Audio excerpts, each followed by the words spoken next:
On a quiet morning in late March 2024, a senior procurement officer at a major solar panel manufacturer sent an internal memo that should have been a global alarm bell.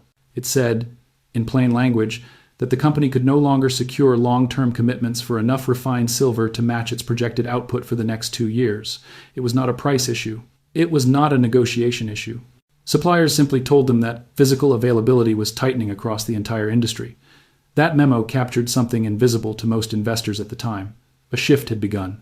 For the first time in modern history, the next silver crisis would not be triggered by traders or speculators, it would be triggered by factories. What looked like an isolated event in one production line was actually part of a much larger pattern unfolding across the global industrial economy. Over half of the world's annual silver demand now comes from industry, not investors. According to multiple reports from the Silver Institute, industrial use consistently ranges around 53 to 56% of total consumption. Solar panels, electric vehicles, electronics, data centers, medical devices, semiconductors, 5G infrastructure, and chemical catalysts all rely on silver not as a financial asset but as an operational necessity. These are not optional purchases. They are components of national policy, global energy commitments, technology roadmaps, environmental standards, and multi-billion-dollar supply chains. Industrial demand does not slow down because prices rise. Industrial users must buy silver in the same way a power plant must buy fuel or a hospital must buy oxygen. The solar sector reveals the magnitude of this shift. In 2010, solar consumed roughly 50 to 60 million ounces of silver. By 2023, that number had surged to around 140 to 160 million ounces. Within a few years, the International Energy Agency and various investment banks expect solar demand alone to exceed 200 million ounces annually. That is a threefold increase in less than 1 decade. The reason is simple. Solar cells require silver paste to function. Each panel uses dozens of milligrams of high-purity silver, and there is no equivalent substitute that delivers comparable efficiency. Attempts to reduce the silver loading in panels have progressed slowly, only 1 to 2% reduction each year. Demand from new installations rises far faster than efficiency gains can offset. Solar has become one of the single largest silver consumers ever created by human engineering. It is a machine that grows, and it grows by consuming silver. Electric vehicles add another accelerating layer. Traditional gasoline vehicles might use 15 to 18 grams of silver in wiring, interfaces, and electronic components. Modern electric vehicles use 25 to 55 grams. Multiply that by 14 million electric vehicles produced in 2023, then extend it to the projected 40 to 45 million units expected annually by 2030. Silver demand from electric vehicles could grow 2 to 3 times in a single decade. And this is before accounting for charging infrastructure, grid expansion, battery management systems, or autonomous driving sensors, all of which add further pressure on silver consumption. The digital infrastructure sector quietly amplifies this structural rise. Every year, phones, laptops, cloud servers, artificial intelligence compute clusters, and data centers increase their demand for high-conductivity metals. Silver is the most conductive metal on Earth. 5G towers and small cell stations require more of it than 4G systems ever did. Electronics demand is projected to grow 4 to 6% annually. These flows stack on top of solar and electric vehicles, not beside them. And the factories behind these flows are not guessing. Panasonic, LG, Samsung, Tesla, First Solar, and others have signed multi-year supply agreements with refiners since 2022 precisely because they know that access to physical silver is becoming the real risk factor. They are locking in supply the same way industrial giants locked in strategic materials during previous economic transitions. While demand accelerates, supply does not. Global silver mine production peaked around 2016 at over 900 million ounces. Since then, it has hovered around 820 to 830 million ounces. No major new silver discoveries have been brought online in over a decade.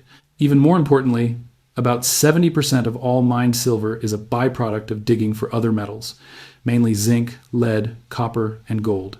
That means silver output does not respond to silver prices. If the price doubles, miners cannot simply flip a switch and increase silver production. They would need to justify higher production of the primary metals, which is driven by entirely different markets. This is what economists describe as inelastic supply. No matter what demand does, supply cannot move fast enough to match.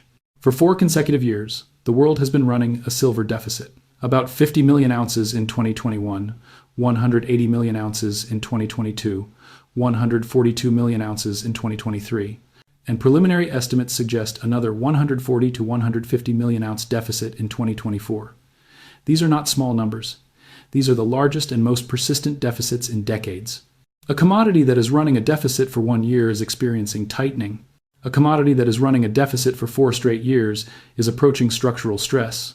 Inventory confirms this. COMEX registered silver, the portion that is actually available for delivery, fell from around 150 to 160 million ounces in 2020 to roughly 55 to 60 million ounces by 2024 and 2025. That is a decline of over 60%. London vaults have also been drawn down to their lowest levels in 6 years.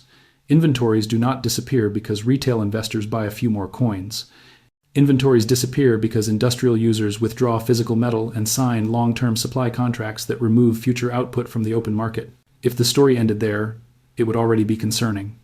But the deeper twist is this. Investors can choose to stop buying.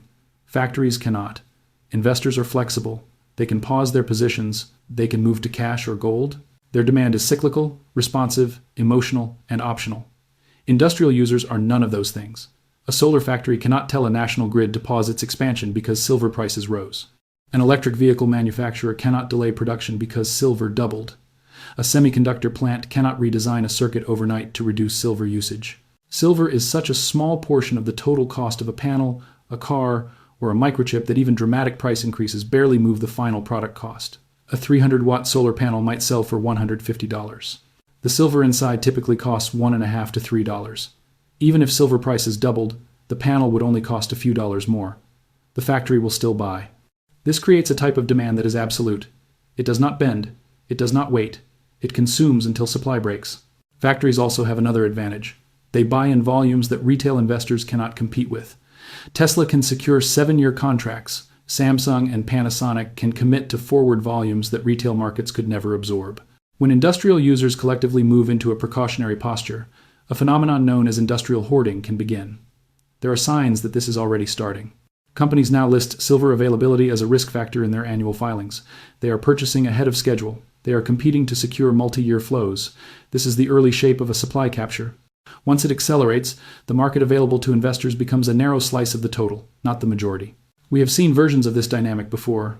Palladium's price explosion between 2000 and 2020 did not begin with retail investors. It began with industrial dependence in catalytic converters, constrained Russian exports, and supply that could not rise. Palladium rose several 100% because industry had no alternative.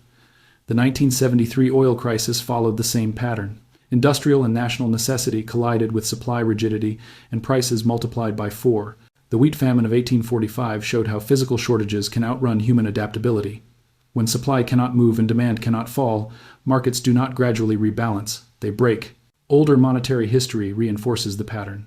Rome's denarius collapsed when silver content was diluted beyond credibility during periods of fiscal stress. The Spanish Empire drained massive silver inflows into Europe, causing its own inflationary distortions as industrial use outpaced available supply. Britain faced repeated bullion pressures when its industrial revolution expanded demand for silver and gold faster than global supply chains could respond. The Hunt brothers' attempt in 1980 to corner silver failed not because they were wrong about scarcity, but because they mistook an investor-driven squeeze for the deeper structural shortage that emerges from industrial use. When President Nixon closed the gold window in 1971, he did so because the industrial and trade machinery of the world was demanding more redeemable metal than the monetary system could supply. In every case, the system strained because real-world users, not speculators, overwhelmed supply. Today feels eerily similar. Solar demand is projected to surpass 200 million ounces. Total global demand may exceed 1.1 billion ounces, while mine supply remains near 830 million. COMEX registered inventories cover only a few weeks of global consumption. National policies in Europe, China, and the United States have locked in aggressive solar and electric vehicle expansion for the next decade. 70% of mine supply being a byproduct means output cannot respond quickly. And factories are already signaling that securing long-term silver flows is becoming a strategic concern. This is the environment that defines Stage 3, the stage where tightening has already happened, but the public narrative has not caught up. The stage where years of deficits sit quietly beneath the surface, while industrial users begin to compete not with investors but with each other, and eventually with entire nations. The stage where the shortage is not a theory, but a slow-moving fact. And the stage before the break, when a single unexpected shock can turn a structural deficit into a full industrial scramble. The risk now is not that investors suddenly pile into silver. The The risk is that factories accelerate their securing of physical supply and remove even more metal from open circulation. Once industrial panic buying begins, the window for retail access narrows dramatically. At that point, the market is no longer governed by sentiment. It is governed by necessity. We stand close to that threshold, not because of fear, but because the numbers already describe a system under mounting strain. The quiet memo from that solar manufacturer in March 2024 was not an outlier. It was a warning shot. Verify this for yourself. Look at the production data, the inventory reports, the industrial contracts, the national policies, and the deficit charts. Act before the window closes. In every era, the people who recognize the pattern early do not merely survive the transition.